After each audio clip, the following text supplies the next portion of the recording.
आदेश आ गया supreme court से, तब भी चुप हैं।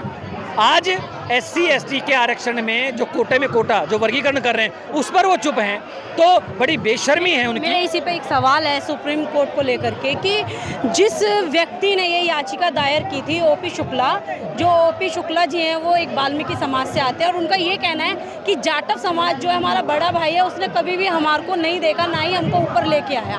तो मतलब कहीं ना कहीं उन्होंने पढ़ा नहीं लिखा नहीं और उसके बाद भी वो आप लोगों से अपेक्षा रखते हैं कि आप लोग उन्हें ऊपर लेके आते ताकि वो भी IPS IAS बन सकते हैं। देखिए, OP शुक्ला वाल्मीकि समाज से आते हैं या क्या हैं, वैसे तो जब वाल्मीकि जी का आप इतिहास पढ़ेंगे तो आपको पता चलेगा कि जो भार्गव जी हैं वो वाल्मीकि SC कम्युनिटी से उनका कोई लेना देना नहीं है, जो जिनको भगवान वाल्मीकि बनाकर वो थोपा गया है। वो तो ब्राह्मण थे। वो ब्राह्मण थे। तो जब वाल्मीकि कम्युनिटी है, जो वाल्मीकि ब्राह्मण था, तो वाल्मीकि कम्युनिटी क्या होगी? निश्चित रूप से उन्होंने ये बांटने का काम कास्ट में है। शेड्यूल का एक दायरा है, SC कम्युनिटी है, उसमें लगभग 1100-1300 जातियाँ हैं। वो 1100 से ज़्यादा जो जातियाँ हैं, उन जातियों में जो बच्चा कैपेबल होगा, जो पढ़ेगा, जो आरक्षण से वही नौकरी पाएगा, एग्ज़ाम दे के पास होगा। अब वाल्मीकि समाज का बच्चा नहीं पढ़ा लिखा, वो एग्ज़ाम में बैठेगा नहीं, तो नौकरी क्या घर पे कावड़ से नौकरी नहीं मिलेगी। नौकरी मिलेगी अच्छी शिक्षा, अच्छी तैयारी कर अच्छे नंबर लेकर और कंपटीशन फाइट करने से, अच्छे नंबर लेने से मिलेगी, ना कि आपको जाति। बताया कि वाल्मीकि जो ब्राह्मण थे, लेकिन एक सवाल यहाँ पर बड़ा इंपॉर्टेंट निकल के आता है। पूरा वाल्मीकि समाज जो कहें कि अग्नि शर्मा जी, जिनको जो ब्राह्मण थे और उन्हें खूब अच्छे से पूजा करते हैं, वाल्मीकि बना रखा है या का, तो वो कहीं ना कहीं देखा जाए कि जब रामलीला होती है, रामायण होती है, कुछ भी होता है, तो उनकी पूजा नहीं होती है, ना ही किसी मंदिर में उनकी तस्वीर है, जबकि वो भगवान है। सिर्फ वाल्मीकि ही ऐसी कौम है जो उन्हें पूजती है। देखिए, वो उन्होंने ना जब 1921 से 1925 तक जब इस देश में खुदाइयाँ हुई अंग्रेज़ों के समय में, तो उस समय ना बड़े षड्यंत्र करके चालाक किस्म के लोगों ने हिंदी, हिंदू, हिंदुस्तान प्लस में अलग अलग जातियों के अलग अलग महापुरुषों को थोप दिया गया, जैसे बालकनाथ जी, दुर्लभनाथ जी, बालीनाथ जी, वाल्मीकि जी, इस तरह के लोगों को थोप दिया गया। मैं आपके चैनल के माध्यम से वाल्मीकि कम्युनिटी से एक अपील करना चाहूँगा कि जब रामायण वाल्मीकि जी ने लिखी और वाल्मीकि जी के रामायण से रामलीला होती है, गीता प्रेस गोरखपुर या दूसरी प्रेसें वाल्मीकि जी के रामायण को छाप कर करोड़ों अरबों रुपया बनाकर अपने बच्चों को विदेश में सेटल कर चुकी है। जो उनको मानते हैं, मैं उनसे एक अपील करना चाहूँगा कि आप सब के सब एक जगह होकर और वाल्मीकि रामायण जी, जो वाल्मीकि जी की रामायण है, उस पर जो रॉयल्टी बनती है आप उसकी मांग करें, क्योंकि आपके भगवान की लिखी है। अब आप ये सोचने का विषय ये है बुद्धिजीवी वर्ग को कि मेरे दादा ने, मेरे पूर्वज ने कलम उठाई, रामायण लिख दी, तो मेरे बाप को या उनके बाद की जो आबादी है उनको झाड़ू किसने पकड़ाई? ये सोचने का विषय है, ये समझने का विषय है। आज अगर आरक्षण से दूर है वाल्मीकि समाज, तो वो कलम ना उठाने की वजह से है।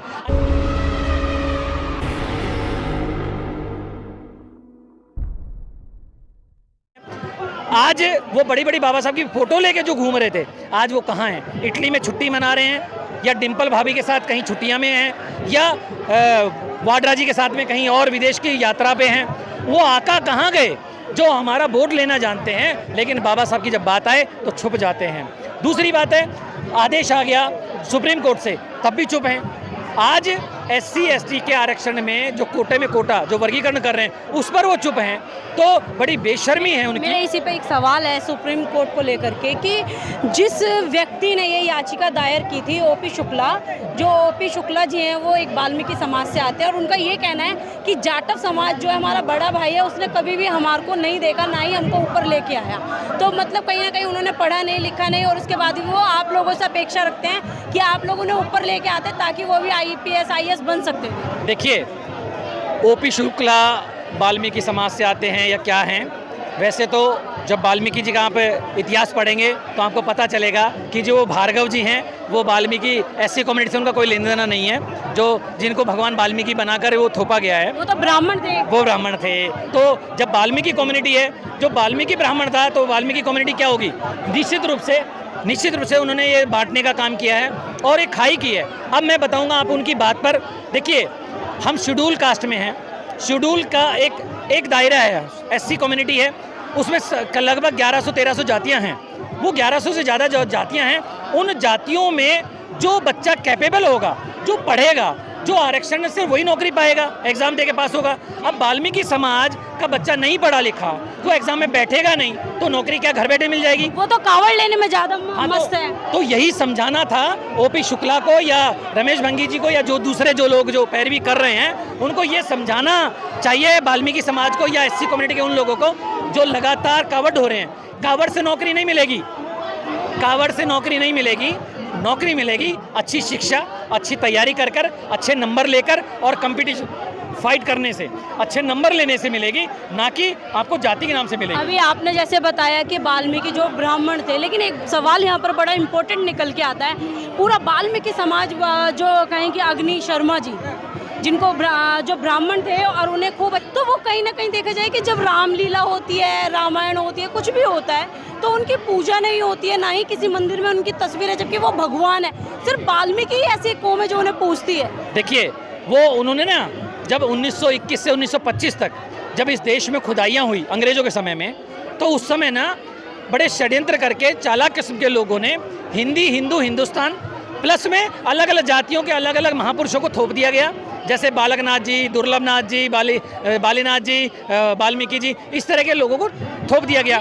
मैं आपके चैनल के माध्यम से वाल्मीकि कम्युनिटी से एक अपील करना चाहूँगा कि जब रामायण वाल्मीकि जी ने लिखी और वाल्मीकि जी के रामायण से रामलीला होती है, गीता प्रेस गोरखपुर या दूसरी प्रेसें वाल्मीकि जी के रामायण को छाप छाप कर करोड़ों अरबों रुपया बनाकर अपने बच्चों को विदेश में सेटल कर चुकी हैं। तो मैं वाल्मीकि कम्युनिटी से सबसे जो उनको मानते हैं, मैं उनसे एक अपील करना चाहूँगा कि आप सबके सब एक जगह होकर और वाल्मीकि रामायण जी, जो वाल्मीकि जी की रामायण है, उस पर जो रॉयल्टी बनती है आप उसकी मांग करें, क्योंकि आपके भगवान की लिखी है। अब आप ये सोचने का विषय ये है बुद्धिजीवी वर्ग को कि मेरे दादा ने, मेरे पूर्वज ने कलम उठाई, रामायण लिख दी, तो मेरे बाप को या उनके बाद की जो आबादी है उनको झाड़ू किसने पकड़ाई? ये सोचने का विषय है, ये समझने का विषय है। आज अगर आरक्षण से दूर है वाल्मीकि समाज, तो वो कलम ना उठाने की वजह से है, अच्छी शिक्षा ना ग्रहण करने की वजह से है। आज भी मैं कौशल पवार जी का यहाँ पर आपको उदाहरण देना चाहूँगा, और कौशल पवार जी उसी कम्युनिटी से हैं। यहाँ सर पे मैला ढोया है उस बहन ने, और आज वो इग्नू की टॉप ऑफ द हेड बैठी हैं बनकर। वो पढ़ने से बनी हैं, वो पढ़ने से बनी है, तो उन्होंने झाड़ू छोड़ा, कलम उठाई। और ये बहुत सारे हमारे बुद्धिजीवी वर्ग ने कहा कि झाड़ू छोड़ो, कलम उठाओ, तब जाकर कुछ पाओगे, नौकरी तभी मिलेगी जब आरक्षण बचा पाओगे। तो आज मैं कहूँगा कि ये आपसी लड़ाई ना लड़ें। ये लोगों ने, शुक्ला हो या शर्मा हो या कोई और हो, इन लोगों ने हमें कम्युनिटी को तोड़ने का, हम में फूट डालकर राज करने का। शुक्ला जी का कहीं ना कहीं मोहन भागवत के साथ, आरएसएस के साथ कनेक्शन बताया। बिल्कुल है, उनकी फंडिंग वहीं से हो रही है। मैं बता रहा हूँ आपको, जो लोग आज इसका स्वागत कर रहे हैं, वो लोग कहीं ना कहीं हमारी सरकार से मतलब एहसान परा वो लेते हैं उनसे, चाहे वो किसी भी तरीके की सहायता लेते हों, चाहे जो नौकरी पेशा वर्ग है, जो लोग इस पर सहमति दे रहे हैं, उनको फंडिंग उनके मुताबिक ट्रांसफ़र हो रहे हैं, उनके बच्चों को लगाया जा रहा है संविधान पर, ये बहुत सारा व्यक्तिगत फ़ायदा उनको दिया जा रहा है। तो वो लोग निश्चित रूप से नागपुर हेडक्वार्टर से प्रायोजित हैं। जब भी इस देश के अंदर कुछ इस तरह की घटना घटती है और कोई आदमी आके अपील करता है, मैं कहता हूँ, मैं अपील करना चाहता हूँ, मेरी अपील नहीं चलेगी। क्यों? मेरी मोहन भागवत से कोई जानकारी नहीं है, मैं उसका वैचारिक दुश्मन हूँ। तो आरएसएस के जो नज़दीक होगा उसकी अपील काम करेगी, उसके लिए सुप्रीम कोर्ट सुनवाई करता है। सुप्रीम कोर्ट की बात करें कि सुप्रीम कोर्ट का जिस दिन ये जजमेंट आया, उसको देख करके जो वाल्मीकि समाज की नफरत दिखती जा रही है जाटव समाज के प्रति, देखिए, ये उनकी गलतफहमियां हैं, उनकी अज्ञानता है। हम किसी भी ऐसी कम्युनिटी में किसी एक जात के अगर उन्होंने आगे बढ़कर अगर अपने बच्चों को पढ़ाया, नौकरियां ली, उसके अंदर उनके पढ़ाई लिखाई को देखना चाहिए, ना कि उनसे नफरत करनी चाहिए, बल्कि उनसे सीखने की ज़रूरत है। मैं यहाँ बड़े ईमानदारी से कहना चाहूँगा कि जाटव कम्युनिटी ने बाबा साहब के विचारों को और बाबा साहब को बहुत पहले से पकड़ लिया, तो आज वो हर जगह आपको देखने को मिल सकते हैं। अगर जिस कम्युनिटी ने बाबा साहब को अभी तक पढ़ा नहीं, आज भी उनके घर में आप जाके देखिए, आपको वाल्मीकि समाज में घर में बाबा साहब की फ़ोटो नहीं मिलेगी।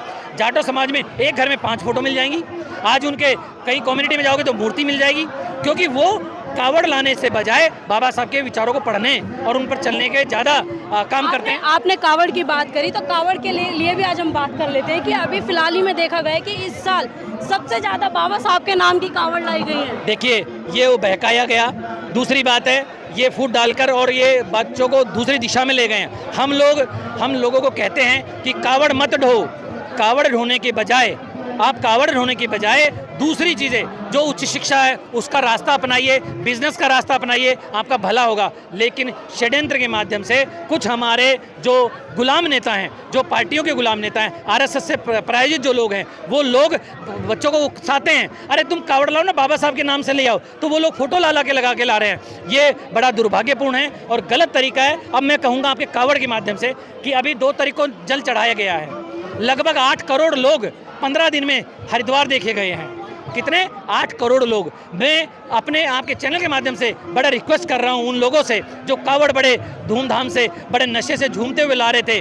अरे मेरे भाइयों, आप महंगाई से परेशान हो, आप अपने बच्चों के अधिकार जा रहे हैं उनसे परेशान हो, तो एक बार आधे से लोग यहाँ आ जाइए। लगभग 4-5 करोड़ लोग अगर दिल्ली में आकर यूँ पसीना भी, अगर पसीने को यूँ निकाल के यूँ कर दें तो मोदी सरकार बह जाएगी। ये उदाहरण है कि बांग्लादेश की पीएम जब यहाँ भाग सकती है तो हमारा भी भाग सकता है, बशर्ते आपकी एकता होनी चाहिए। अगर ये कावड़ लाने वाले लोग यहाँ खड़े हो जाएं तो ये पेट्रोल 55 रुपये लीटर यहाँ ये सरकार देने को मजबूर हो जाएगी। लेकिन नीयत चाहिए, सोच चाहिए। क्यों? क्योंकि जब ये अधिकार मांगते हैं तो डंडे मिलते हैं, पढ़ाई मांगेंगे तो जीएसटी देनी पड़ेगी, किताबों पे टैक्स लगेगा। लेकिन कावड़ लाएंगे तो मुख्यमंत्री हेलीकॉप्टर से फूल बरसाता है, नशा देता है, इनकी व्यवस्थाएं देता है। दूसरी बात है, और इस कावड़ में इस साल 1,12,000 पेड़, बड़े बड़े पेड़ काटे गए थे कावड़ को यात्रा देने के लिए। बड़ा दुर्भाग्यपूर्ण है। किसने आवाज़ उठाई? इन कावड़ वालों को गर्मी नहीं लगती क्या? अभी आपने देखा था गर्मी के माहौल में कि हमारा टेम्परेचर 53 डिग्री के पार हो गया था, त्राही हो गई थी। सारी जगह आंदोलन चल रहे हैं कि पेड़ बचाओ, पेड़ लगाओ, माँ के नाम पेड़ लगाओ, फला के नाम पेड़ लगाओ, और जो ये योगी सरकार काट रही है उस पर कोई आवाज़ नहीं उठा रही। आज ये देश हमारा व्यक्तिगत स्वार्थ में बर्बाद हो रहा है, हमारे समाज बर्बाद हो रहा है। मैं आपके चैनल के माध्यम से मेरे समाज के लोगों से कहूँगा कि व्यक्तिगत स्वार्थ छोड़ दीजिए। आपके बच्चे के अकेले के नौकरी को छोड़िए, आप समाज की बात करिए, समाज के बच्चों के नौकरी की बात करिए। जब हम व्यक्तिगत स्वार्थ छोड़ेंगे तब हम एक हो पाएंगे, और हमें एक होना पड़ेगा। हमें अपनी जातियों का ये जो वर्गीकरण है या ये भेदभाव है इसको छोड़ना पड़ेगा। जब हम ये छोड़ेंगे तब जाकर हमारा भला होगा, और तब हम अपने संवैधानिक अधिकार हैं जो हमारे बच्चों को गुलामी से बचा सकते हैं वो तभी बचा पाएंगे, और तभी जाकर हम भला हो पाएगा।